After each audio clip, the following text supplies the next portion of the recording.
नमस्ते दोस्तों, स्वागत है आप सभी का बी रियल बी सिंपल की एक और नई वीडियो में। ये वीडियो जो मैं आज आप लोगों के साथ शेयर करने जा रही हूँ ये थोड़ी सी पुरानी है।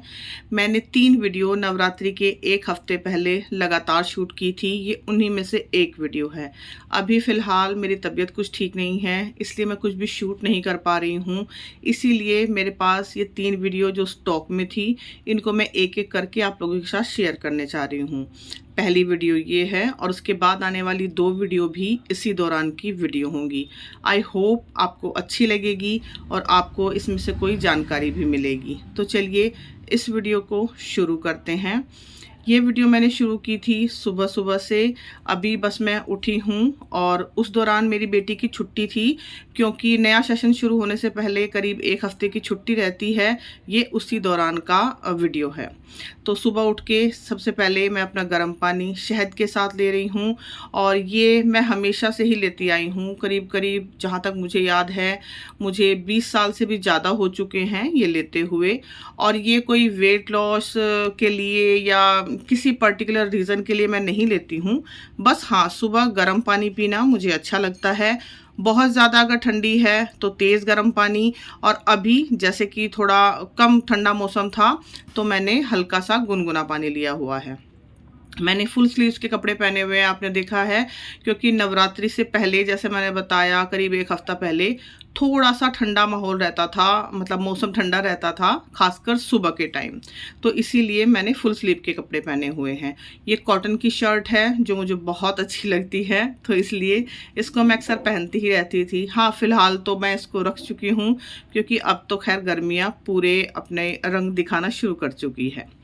तो देखिए, सुबह सुबह का जो पानी है ना, इसको लोग बहुत ज़्यादा अंडररेटेड करते हैं। मतलब सोचते हैं कि नहीं, ऐसा तो सिर्फ वीडियोस में बोला जाता है या नेट पे बोला जाता है, मतलब इंटरनेट पे।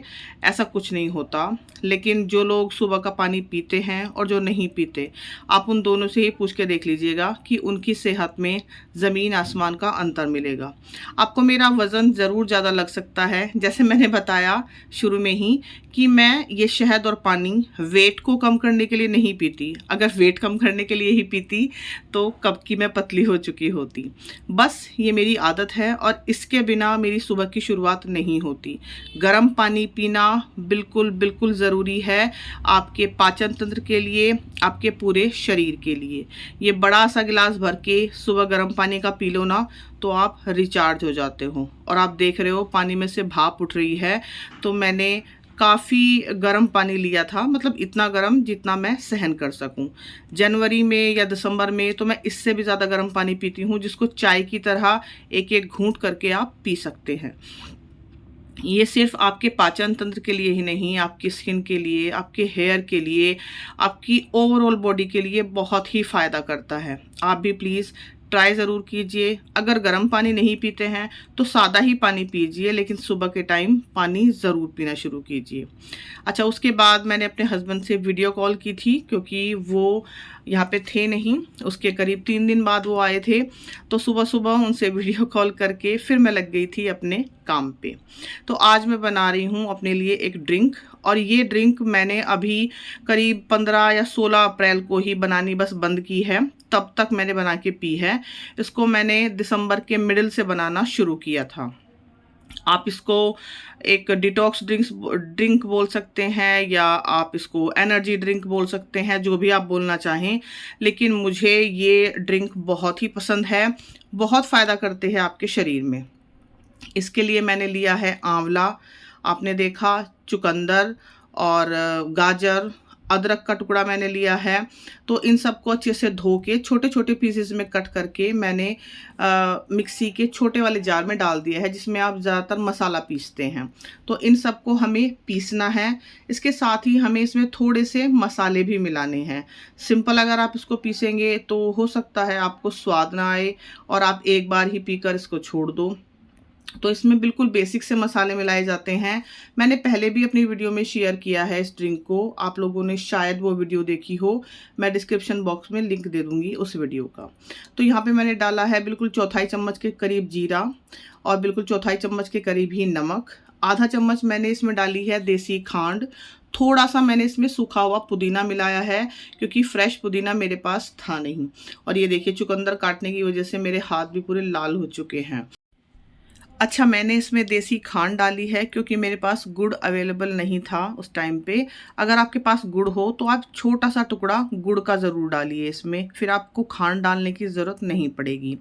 अच्छा, इन सारी चीज़ों से ना इस जूस का जो स्वाद एक तरह से कहना चाहिए वो बैलेंस हो जाता है और आप इसको अच्छे से पी पाते हैं। पहले इसको मैंने ऐसे ही चलाया, कोई पानी नहीं डाला, और हल्का सा चलाने के बाद मैंने इसमें करीब चौथाई कप के करीब पानी डाला है। बहुत ज़्यादा पानी डालकर आप इसको ना पीसें, क्योंकि थोड़ा थोड़ा पानी डालकर आप इसको पीसेंगे ना तो ये अच्छे से पिस जाएगा। उसके बाद जब आप इसको छानेंगे तब आप इसमें थोड़ा सा एक्स्ट्रा पानी मिला सकते हैं। खूब अच्छे से आप इसको पीसिए, इसमें लम्स वगैरह कोई नहीं रहने चाहिए, कोई बड़ा टुकड़ा नहीं रहना चाहिए। और ये ड्रिंक इतना अच्छा होता है ना कि आप चाहो तो इसको रोज़ भी बना के पी सकते हो, लेकिन मैं समझती हूँ कि गृहस्थी में ये सब काम शायद रोज़ ना हो पाए, तो कुछ लोग इसको फ्रीज़ भी करके रखते हैं, इसके आइस क्यूब बना के रखते हैं। लेकिन मैं ऐसा तो कुछ भी नहीं करती कि आइस क्यूब बना के रखूँ या इसको स्टोर करके रखूँ। अब रोज़ नहीं कर पाती हूँ तो हाँ, मैं इतना कर लेती हूँ कि एक दिन छोड़ के मैं इस जूस को बना रही थी। तो इस तरह से देखिए, बड़ी सी मैंने छलनी ली है स्टील की, उसमें मैं इसको छान रही हूँ। साथ ही जो मिक्सर के जार में लगा हुआ था ना पेस्ट, उसको धो के अब मैंने इसमें पानी डाल दिया है। तो ये वाला पानी बस मैंने इसमें ऐड किया है और उसके बाद खूब अच्छे से हमें इसको छानना है। इतने अच्छे से छानना है कि ये जो फाइबर ऊपर है ना, ये बिल्कुल सूखा हो जाए। कुछ लोग इसको फाइबर के समेत भी लेते हैं, मुझसे फाइबर के समेत तो खैर ये नहीं लिया जाता, लेकिन हाँ, मैं इसको बिल्कुल सूखा कर देती हूँ। ये देखिए, इसमें नाम मात्र भी जूस मैंने नहीं छोड़ा है। अब जूस आप कंज्यूम कर लीजिए। और ये जो फाइबर है ना, देखिए, अगर आप इसको इस्तेमाल करना चाहें तो आप इसको फेस पैक के तौर पर भी इस्तेमाल कर सकते हैं, लेकिन क्योंकि हमने इसमें जीरा डाला है, नमक डाला है, तो हो सकता है आपको फेस पे ये एलर्जी वगैरह करे। तो अगर आपने इसमें सिर्फ सब्जियां ही पीसी हैं तो आप इसको फेस पैक के तौर पर भी इस्तेमाल कर सकते हैं। लेकिन अगर आपने इसमें नमक और ज़ीरा वगैरह डाल के इसको पीसा है तो आप इसको रोटी में भी गूंथ सकते हैं, आटे में, सिंपल आटे में। उसके आप पराठे बना लीजिए, सिंपल आटे में इसको मिलाइए, पानी से आटा गूंथिए और उसके डायरेक्ट पराठे बना लीजिए। या फिर बेसन में इसको आप मिला के उसके चीले भी बना सकते हैं, आपके ऊपर डिपेंड करता है। और अगर आप कुछ भी ना बनाना चाहें तो इसको अपने पौधों में खाद के रूप में ज़रूर डालिए, बहुत ही अच्छा रहता है। तो यहाँ पे हमारा जूस बन गया है और ये देखिए, मैंने भर भर के ग्लास नहीं बनाया है, सिर्फ आधा आधा ग्लास है। एक ग्लास मेरे बेटे का और एक ग्लास मेरा। मेरी बेटी नहीं पीती है, बस इसी में से एक दो घूंट वो पी लेगी। मतलब मैंने उसको बहुत ट्राई कराने की कोशिश की, लेकिन वो आधा ग्लास नहीं पी पाती है। हाँ, कभी कभी हम दोनों के जूस में से ही आधा आधा ग्लास ले लेती है। हस्बैंड यहाँ पे है नहीं तो मैं फिर उनको भी देती हूँ। तो ये 2 ग्लास काफ़ी हैं, 2 क्या आधा आधा ग्लास ही हैं। और फिर एक दिन छोड़ के फिर मैं इसको बनाऊंगी। तो जैसा मैंने कहा कि ये जूस बहुत ही फ़ायदेमंद है। आप प्लीज़ इसको बनाइए, कोई तामझाम नहीं है इसको बनाने में, कोई बहुत ज़्यादा फैंसी इंग्रेडिएंट नहीं लगने हैं आपके। और यहाँ पे मैं आपके साथ अपनी स्किन की कुछ पिक्चर शेयर कर रही हूँ, उसी दिन की हैं ये। तो मैं ये नहीं कहूँगी कि आप इसको पीजिए कि आपकी स्किन अच्छी रहेगी, या मतलब आप सिर्फ स्किन के लिए इसको पीजिए, नहीं, आपकी ओवरऑल हेल्थ पे ये फ़र्क डालता है। आंवला सभी के लिए अच्छा है, ये सबको पता है।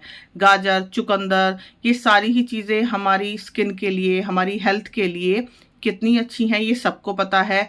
लेकिन बस कोई खाना नहीं चाहता, कोई जूस बनाना नहीं चाहता, क्योंकि हमारे पास ढेरों काम होते हैं और उन काम के बीच में हम अपनी सेहत को बहुत ज़्यादा इग्नोर कर देते हैं।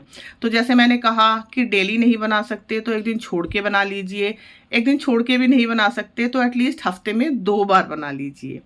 तो अब यहाँ पर नहा धो चुकी हूँ मैं और मैंने सिंपल सा एक कहना चाहिए ऊपर कार्डिगन पहना हुआ है हल्का सा, क्योंकि उस दौरान हल्का सा ठंडा मौसम था और मुझे तो आजकल कुछ ज़्यादा ही ठंड लग रही है, पता नहीं क्यों। शायद हो सकता है ये हार्मोन्स की गड़बड़ की वजह से हो, क्योंकि बढ़ती उम्र के साथ हार्मोन्स भी गड़बड़ हो ही रहे हैं। ढेर सारी सब्जियां आपने देखी, उनको अच्छे से धो के साफ करके मैंने काटा है। गाजर और मूली को काटा है, बाकी सब्जियों को धो के रख लिया है। अभी चावल मैंने यहाँ पे भिगो के रखे हुए हैं और मैं कढ़ी बना रही हूँ। तो कढ़ी मैंने छोंक दी थी और जैसे जैसे कढ़ी उबलती रहेगी, क्योंकि कढ़ी को उबलने में टाइम लगेगा, इसीलिए मैंने वो सब्जियों को काटने का काम उसके साथ किया था, ताकि मुझे डबल मेहनत ना करनी पड़े। उधर कढ़ी उबलती रहे और उधर मैं अपनी सब्जियां काट लूँगी। उन सब्जियों से मैं बनाने वाली हूँ अचार। और चावल को भिगोने में जो पानी मैंने डाला है ना, सबसे पहले अच्छे से चावलों को धोया, उसके बाद थोड़ा सा जो पानी जिसमें मैंने चावलों को भिगोया है वो आरओ का पानी है, क्योंकि उसको मैं स्टोर करने वाली हूँ। और ये जो गाजर मूली के छिलके बचे हुए हैं ना, इनको मैं कूड़े में नहीं फेंकूंगी। हमारी बराबर में ही गाय भैंसों के लिए एक बड़ी सी जगह है, मैं वहाँ पे इसको डाल के आऊँगी। किचन अभी बिल्कुल साफ़ सुथरी है, बहुत ज़्यादा नहीं फैली है, समेटी हुई है मैंने, मैं वही दिखा रही थी आपको। कढ़ी हमारी उबल रही है और यहाँ पे देखिए मैं आपको एक टिप देती चलूँ। जो लाइटर होता है ना, जो कि थोड़ा सा टूट चुका है मुझसे, गिर गया था हाथ से, इसको आप कभी भी गैस के पास मत रखिए, मतलब यहाँ पे चूल्हे के पास, जैसे हम कभी कभी रख देते हैं ना, हमारी आदत होती है। तो इस वजह से ना मैं करीब 3 लाइटर ख़राब कर चुकी हूँ, और इसीलिए अपने एक्सपीरियंस से मैं बता रही हूँ आपको, क्योंकि मुझे लगता था कि कुछ हुआ तो है ही नहीं, ये लाइटर ख़राब कैसे हो गया। तो तब दुकान वाले भैया ने मुझे बताया था कि आप इसको चूल्हे के पास बिल्कुल मत रखिए, नहीं तो ये ख़राब होगा, और इसको चूल्हे से थोड़ा सा दूर रखिए। तो आपका भी लाइटर अगर बार बार ख़राब हो जाता है तो प्लीज़ उसको चूल्हे से थोड़ा सा दूर रखिए। अब यहाँ पर चावलों का जो पानी मैंने चढ़ाया था वो उबल चुका है, उसमें मैंने पानी चावलों को छोड़ दिया है। और यहाँ पे मैं डाल रही हूँ इसमें करीब 1 से 1.5 चम्मच मूंगफली का तेल। आप घी भी डाल सकते हैं, लेकिन मैंने मूंगफली का तेल डालना ज़्यादा बेहतर समझा, क्योंकि घी फिर बाद में जम जाता है और मूंगफली का तेल नहीं जमता है। इसलिए ये मैं डाल रही हूँ, इसलिए ताकि चावल हमारे थोड़े खिले खिले बने। और अगर देर तक भी आपको चावलों को स्टोर करना हो ना, तो चावल आपस में चिपकेंगे नहीं बिल्कुल भी। तो देखिए कभी कभी ऐसा होता है ना कि आप चावल बना रहे हैं खुले में और उसका पानी निकल जाता है, तो उससे बचने का एक तरीका मैं आपको अभी आगे बताऊंगी। फिलहाल ये है चावल का वो पानी जो चावल भिगोने में मैंने इस्तेमाल किया था, उसको मैंने फेंका नहीं है, उसको अब मैं स्टोर करके रखूंगी फ्रिज में। और इससे आप अपनी स्किन पे भी लगा सकते हैं इस पानी को, आप इसको शैम्पू में डालकर भी इस्तेमाल कर सकते हैं अपने सिर के लिए, तो बहुत फ़ायदेमंद रहता है ये। अब देखिए चावल मैंने डाल दिए थे और चावलों में अच्छा सा उबाल आ गया है। अब मैंने इन चावलों को ढका है, पहले से नहीं ढका, और उसके बाद गैस को बिल्कुल सिम करके मैंने छोड़ दिया है। इस तरह से मुश्किल से 5 से 7 मिनट में ही आपके चावल बनके तैयार हो जाएंगे। और जो पानी उबल के बाहर गिरता है ना चावलों से, वो भी नहीं गिरेगा, आपका गैस स्टोव भी बिल्कुल गंदा नहीं होगा। इस कढ़ाई के ऊपर जो ढक्कन है उसमें एक छोटा सा छेद है, आप देख रहे हो, तो जो एक्स्ट्रा भाप बनती है वो इसके ज़रिए बाहर निकल जाती है। तो सिंपल सी ही टिप है, ऐसी कोई बहुत बड़ी टिप नहीं है, लेकिन हाँ, चावल हम सभी के घर में डेली बनते हैं, तो थोड़े चावल खिले खिले बने, उनके गुच्छे ना बंधें अगर आपको मांड उतार कर नहीं बनाना है। बहुत से लोग मांड उतार कर बनाते हैं चावलों के, मैं मांड उतार कर कभी नहीं बनाती, मैं हमेशा इसी तरह से बनाती हूँ और हमेशा चावल खिले खिले ही बनते हैं। अभी मैं बना रही हूँ, अगर ये शाम तक भी रखे रहेंगे ना तो कभी भी इनमें गुठलियाँ नहीं पड़ेंगी, मतलब वो एक जगह जो बंध जाते हैं ना चावल, वो कभी नहीं होंगे। तो कढ़ी हमारी यहाँ पे कढ़ रही है, और कढ़ी को कढ़ने में करीब 1 घंटा लगता है, मुझे तो लगता है। आप लोगों को कितना टाइम लगता है प्लीज़ कमेंट सेक्शन में बताइएगा। तो कढ़ी हमारी वहाँ पे बन रही है, चावल हमारे धीरे धीरे बनते रहेंगे। इस बीच जो पानी चावलों का मैंने उतारा था ना, जो भिगोने में रखा था मैंने पानी, मतलब भिगोते हुए पानी को, चावलों को, सॉरी चावलों को भिगोते हुए जो पानी मैंने रखा था ग्लास में, वो मैंने फ्रिज में रख दिया है। अब यहाँ पर करीब 5 मिनट हो चुके हैं और चावल हमारे 90% डन हो चुके हैं। तो मैंने हल्का सा बस चावलों को फ्लफ़ किया है, बहुत ज़्यादा नहीं चला रही हूँ मैं इनको, नहीं तो चावल टूट सकते हैं। और इसके बाद आप इनको ढक दीजिए और गैस को बिल्कुल बंद कर दीजिए, मतलब इस टाइम पे आपको गैस नहीं चलानी है। चावल आपको सिर्फ 90% ही पकाने हैं, 100% नहीं। बाकी के जो 10% चावल हैं वो भाप में ही पक जाएंगे। तो आपने, मतलब मैंने यहाँ पे चावलों को ढक दिया और गैस कर दी बंद। तो ये चावल अब करीब 5 से 7 मिनट और लेंगे और उसके बाद ये अच्छे से खिले खिले बन जाएंगे। मैं दिखाऊंगी आप लोगों को आगे। अभी चावल बन चुके हैं, मतलब बनने ही वाले हैं, और कढ़ी भी ऑलमोस्ट बनने वाली है। उसके बाद हम सब करेंगे लंच। तो ये है हमारा लंच, बूरा, घी बूरा, जो मैंने मिला के रख लिया था पहले ही, आपने देखा होगा क्लिप में, मैं बोलना भूल गई थी लेकिन दिखाया ज़रूर था। साथ में है कढ़ी और चावल। तो हम सब इस तरह से नीचे बैठ के खाना खाते हैं ज़्यादातर। वैसे अगर नहीं कोई नीचे बैठ पाता है या नहीं किसी का मन है नीचे बैठने का, तो ऊपर बैठ के भी खा लेते हैं बेड पे, लेकिन कोशिश करते हैं, और बच्चोों से भी मैं कोशिश करवाती हूँ कि ज़्यादातर वो नीचे बैठ के खाना खाएं। तो जिस तरह से भी सुविधा होती है उसी तरह से कर लेते हैं, लेकिन जैसे मैंने कहा कि 90% हम कोशिश करते हैं कि हम नीचे बैठ के खाना खाएं। तो यहाँ पे मेरी बेटी भी आ गई है और आप उसके पैरों में मोजे देख सकते हो, क्योंकि मैं भी मोजे पहन रही हूँ। और सच बताऊँ, मैं अभी तक भी पैरों में मोजे पहन रही हूँ, क्योंकि पैर नीचे से ना काले हो जाते हैं इस वजह से। तो वो भी मेरी देखा देखी मोजे पहन रही थी उस टाइम तक। हालांकि उसको पसंद नहीं है, लेकिन उसको पसंद है कि उसके पैर नीचे से काले ना पड़े। तो ये सारी सब्जियां मैंने अच्छे से धो के और किचन टॉवल पे सुखा ली हैं अच्छे से। दूसरे किचन टॉवल से मैं इनको ड्राई कर रही हूँ। और मूली और गाजर को मैंने ऐसे लंबा लंबा काट लिया है। तो ये वाला अचार सर्दियों में तो मैं डालती ही हूँ, जब जनवरी होती है, दिसंबर या फरवरी। लेकिन अभी अचार मुझे इसलिए डालना था ताकि ये सारी सब्जियां मतलब एक तरह से इस्तेमाल में आ जाएं, क्योंकि अब ये सब्जियां खाने का सीज़न धीरे धीरे जा रहा था। तो अचार के ज़रिए मैं इनको प्रिजर्व कर सकती हूँ। और साथ ही मुझे अपनी फ्रेंड को भी अचार भिजवाना था, जिसको मैं पहले नहीं भिजवा पाई थी। तो इसमें से थोड़ा सा अचार, थोड़ा सा क्या, एक्चुअली बहुत सारा अचार मेरी फ्रेंड के यहाँ भी जाएगा, मेरी एक और फ्रेंड के यहाँ भी जाएगा। तो अभी ये सब मैंने सुखा के रख दिया है। इनको भी छोटा छोटा काट के मैं मूली गाजर के साथ ही इनको एक दिन की धूप लगाऊंगी। तो वो दिन हो गया ख़त्म। ये है अगला दिन।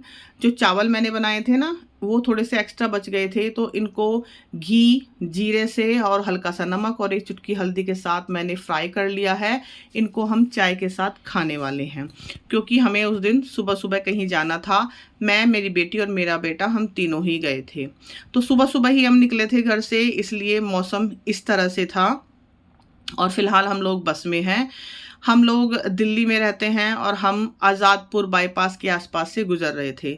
और ये देखिए कूड़े का एक बड़ा सा पहाड़। हम लोग और तो कुछ नहीं कर सके, लेकिन हाँ, इस कूड़े के पहाड़ को दिन ब दिन हम बड़ा ज़रूर करते जा रहे हैं। जैसे आपने अभी पिछले वीडियो में, पिछली क्लिप्स में देखा कि मैंने मूली, जो गाजर के छिलके थे, उनको कूड़े में नहीं डाला था। उनको मैं गाय भैंस को दे के आती हूँ। गाय भैंस ना हो आपके आसपास तो आप उनको अलग से डालिए, या क्योंकि वो एक गीला वेस्ट है। तो गीला वेस्ट और सूखा वेस्ट अलग अलग करने की जिम्मेदारी हम लोगों की ही है। लेकिन सच सच बताइएगा कि आप लोगों में से कितने लोग इस जिम्मेदारी को निभाते हैं। अगर निभाया होता अच्छे से, तो ये कूड़े का पहाड़ दिन ब दिन बड़ा नहीं होता जाता।